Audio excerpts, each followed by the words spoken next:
Hello and नमस्ते। आज म 2019 रिलिज भएको Hollywood romance drama 5 fit apart movie लिएर आएकी छु। यो फिल्म एउटा सत्य घटनामा आधारित नभए पनि कुनै एउटा साधारण मानिसको जीवनसँग आंशिक प्रेरित गर्छ र प्रभावित पार्ने खालको छ। यो फिल्म धेरै जस्तो the fault in our stars जस्तै छ।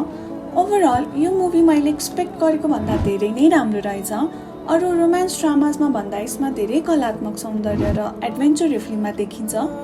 यो मुभीमा एउटा स्ट्रङ कास्ट र क्यारेक्टर युजेसले हामीलाई इन टर्म्स अफ कमेडी र प्लटमा सरप्राइज गर्छ। यो मुभीको सुरुवातमा स्टेला नाम गरेकी केटी साथीहरूसँग रमाइलो कुरा गर्दै बसिरहेको देखिन्छ। उनीहरू आफूले प्लान गरेको होलिडेको बारेमा गफ गर्दै हुन्छन्। वास्तवमा त्यो होलिडेको प्लान 1 वर्ष अगाडि स्टेलाले नै बनाएकी हुन्छ, तर उनी त्यो होलिडेमा जान पाउँदिन किनभने ऊ धेरै समयदेखि अस्पतालमा हुन्छ। उसले आफ्नो अस्पतालको रुमलाई आफ्नो घरको कोठा जस्तै सजाएकी हुन्छ। उसलाई एउटा जेनेटिक रोग सिस्टिक फाइब्रोसिस लागेको हुन्छ र यो रोगले सामान्यतः मानिसको फोक्सो र पाचन प्रणालीमा असर गर्छ। यो रोगको खासै उपचार छैन, तर यस्तो रोग लागेको बिरामीहरू एकअर्काको नजिकै बस्नु हुँदैन। उनीहरूको बीचमा कम्तीमा 6 फिटको दूरी हुनुपर्छ किनभने यसबाट उनीहरूमा भएको ब्याक्टेरिया एकअर्कामा सर्न पाउँदैन। स्टेलाको दैनिकी समयमा औषधि खाने, डाक्टरले भनेको नियमहरू पालना गर्ने, किताब पढ्ने र आफ्नो स्वास्थ्यको ख्याल राख्नको साथै उसले बेला बेलामा आफ्नो डेली लाइफको ब्लग युट्युबमा अपलोड गरेर नै अस्पतालमा दिन बिताइरहेकी हुन्छ। यस्तै एक दिन बाहिर निस्किँदा उसको नजर एउटा रुममा जान्छ जहाँ भर्खरै त्यही रोग लागेको कारण हस्पिटलाइज भएको केटा विल हुन्छ। विल आफ्नो साथीहरूसँग रमाइलो कुरा गर्दै हुन्छ। स्टेला त्यो रुम हुँदै त्यहाँबाट जान्छ र विलले पनि स्टेलालाई देख्छ। विलले स्टेलालाई पछाडिबाट हेर्दै उसको पछि जान्छ। स्टेला त्यही अस्पतालको एनआइसियु वार्डमा भर्खरै जन्मेको बच्चालाई हेर्न गएकी हुन्छ र विल पनि त्यही आएर स्टेलासँग कुरा गर्न थाल्छ। उनीहरू यसरी सँगै बसेर गफ गर्दै गर्दा एकजना नर्स आएर उनीहरूलाई गाली गर्दै 6 फिट टाढा बसेर मात्र कुरा गर्नु भन्छन्। नर्सले विललाई आफ्नो कोठामा जाऊ भनेर पठाउँछिन् र स्टेलालाई विलको बारेमा सबै कुरा भन्छन्। विल पनि सिस्टिक फाइब्रोसिसकै बिरामी हुन्छ र हाल मेडिसिन ट्रायलमा भएकोले ऊबाट तिमी टाढै बस भनेर नर्सले स्टेलालाई सम्झाउँछ। विल आफ्नो रुममा आउँछ र स्टेलालाई इन्टरनेटमा खोज्न थाल्छ। स्टेलाको युट्युब भिडियो हेरेर मुस्कुराउन थाल्छ, जुन भिडियोमा उसले सिस्टिक फाइब्रोसिसको बारेमा भनेकी हुन्छ। अर्को दिन डाक्टरले विललाई अरू बिरामीको नजिक नजानु, आफ्नो ख्याल राख्नु भन्दै सम्झाइरहेकी हुन्छन्, तर विल भने निकै केयरलेस हुन्छ र डाक्टरले भनेको कुराहरू उसले राम्रोसँग गर्दैन। स्टेला उठेर आफ्नो साथी फोसँग भिडियो कल गर्दै हुन्छन्। फो पनि त्यही अस्पतालमा सिस्टिक फाइब्रोसिसकै पेसेन्ट हुन्छन्। बेलुका पख विल एकदमै निराश भएर छतमा बसिरहेकी हुन्छ। उसलाई आफ्नो जिन्दगी नै बेकार लागिरहेको हुन्छ। सायद बच्चेदेखि नै अस्पतालमा बस्नु परेकोले उसलाई आफ्नो जीवनबाट दिक्क लागेको थियो। त्यही बेला स्टेलाले विललाई देख्छ। ऊ डराउँदै छतमा जान्छ र विललाई गाली गर्दै भन्छ, तिमी कति लक्की छौ थाहा छ? कमसेकम तिमीले ट्रिटमेन्ट पाइरहेको त छौ।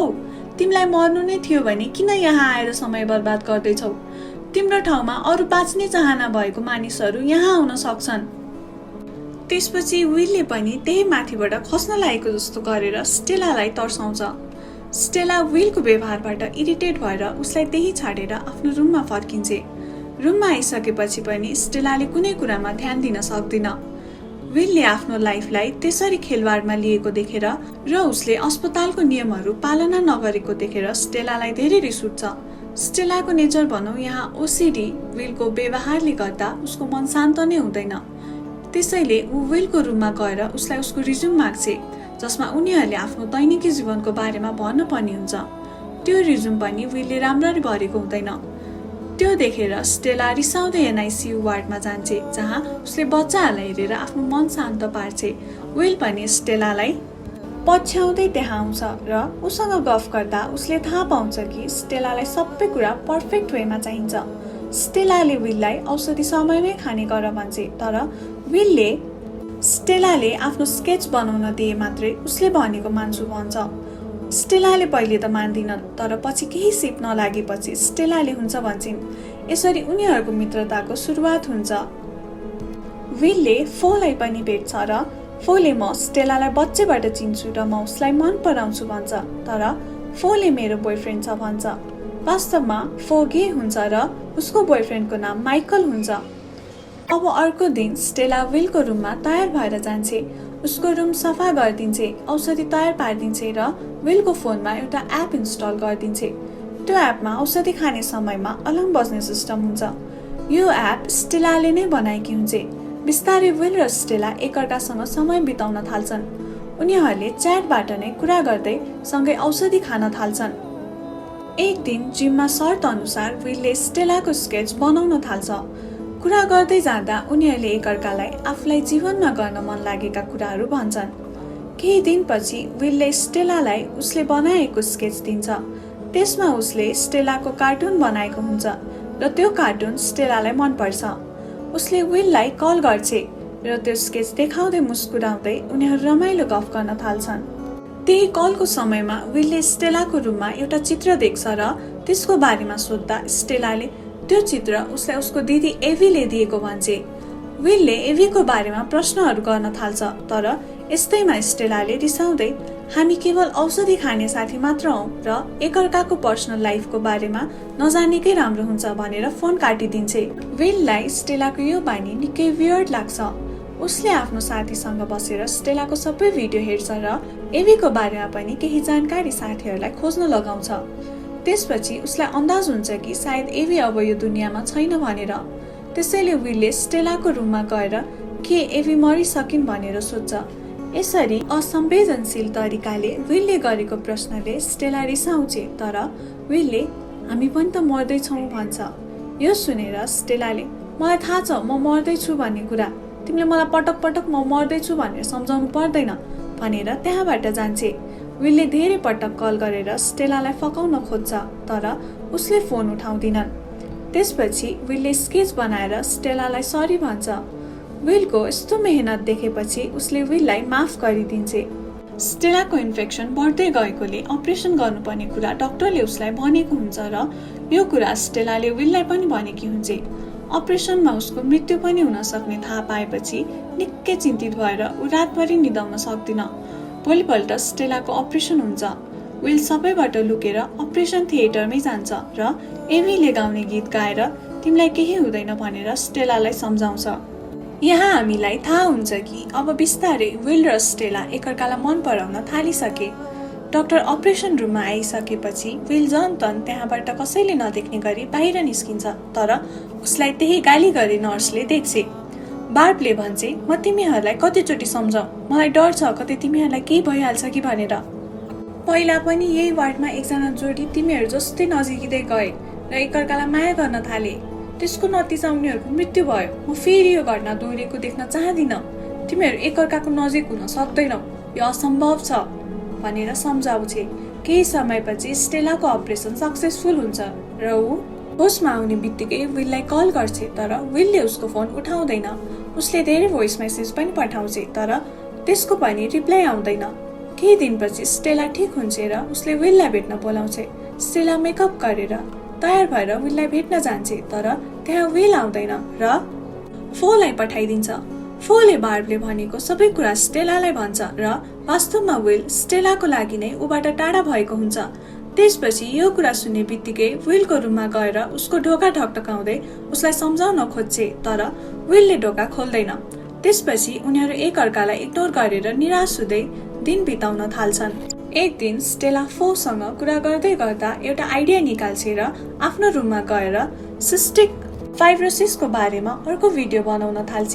उसले त्यस भिडियोमा आफू जस्तै बिरामी भएकासँग कसरी भेट्ने र उनीहरूसँगै कसरी बस्न सकिन्छ भनेर सुनाउँछ। उसले एउटा 5 फिट लामो लट्ठी ल्याउँछ र भन्छ यो बिरामीले हामीबाट धेरै कुरा चोरेको छ, तर म अब यसलाई मबाट केही पनि चोरेर लग्न दिन्न भन्छ। किनकि यो बिरामीको कारण हामीहरूले एकअर्काबाट 6 फिट टाढा बस्नु पर्नेछ, तर म यो बिरामीबाट 1 फिट चोरेर 5 फिट नजिक किन नबस्ने त भन्छ। यता विलले पनि यो भिडियो हेरिरहेको हुन्छ। उसलाई पनि यो कुरा मन पर्छ र अबबाट उनीहरू 6 फिटको सट्टा 5 फिट टाढा रहेर बस्न थाल्छन्। अब उनीहरू फेरि एकअर्कासँग भेट्न थाल्छन् र डेटमा जाने प्लान गर्छन्। स्टेला निकै एक्साइटेड भएर डेटको लागि तयार हुन्छ। उनीहरूको डेट त्यही अस्पतालको स्विमिङ पुलमा हुन्छ। त्यहाँ उनीहरूले रमाइलो समय बिताउँछन्। त्यही विलले म भोलिबाट 18 वर्षको हुन्छु भन्छ, अर्थात् भोलि विलको जन्मदिन हुन्छ। भोलिपल्ट स्टेलाले विललाई बर्थडे विश गर्न बिर्सिन्छे। विलले कल गरेर मलाई भेट्न भन्दा पनि उसले म आज बिजी छु भन्छ। विलले आफ्नो साथीहरूलाई फोन गरेर बोलाउँछ, तर उनीहरूले पनि उसको बर्थडे बिर्सेर अस्पताल आउन मान्दैनन्। विल निराश भएर बसेको बेलामा स्टेलाले उसलाई एउटा गेम खेलाउँदै किचनसम्म ल्याउँछ र त्यहाँ उसलाई बर्थडे सरप्राइज दिन्छे। त्यहाँ विलको सबै साथीहरू पनि हुन्छन्।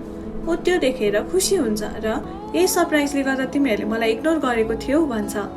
उनीहरूले रमाइलो गर्दै हुन्छन् र त्यो हल्ला सुनेर बार्ब त्यहाँ आउँछ र स्टेला र विललाई गाली गरेर उनीहरूको रुममा पठाइदिन्छे। भोलिपल्ट एक्कासी फो आफ्नो रुममा लडेको हुन्छ। डाक्टरहरूले उसलाई बचाउन खोज्छन्, तर उसको मृत्यु भइसकेको हुन्छ। यसले गर्दा स्टेला एकदमै निराश हुन्छ। फो उसको बेस्ट फ्रेन्ड हुन्छ, तर उसले कहिले फोलाई छुन पाएकी हुन्न, उसलाई अङ्कमाल गर्न पाएकी हुन्न। स्टेला यो भन्दै विलको अगाडि रुन थाल्छे। विलले उसलाई सम्झाउने कोसिस गर्छ। स्टेला केही समय आफ्नो रुममा एक्लै बस्छे, तर एक्कासी आफ्नो रुमबाट बाहिर जान्छे।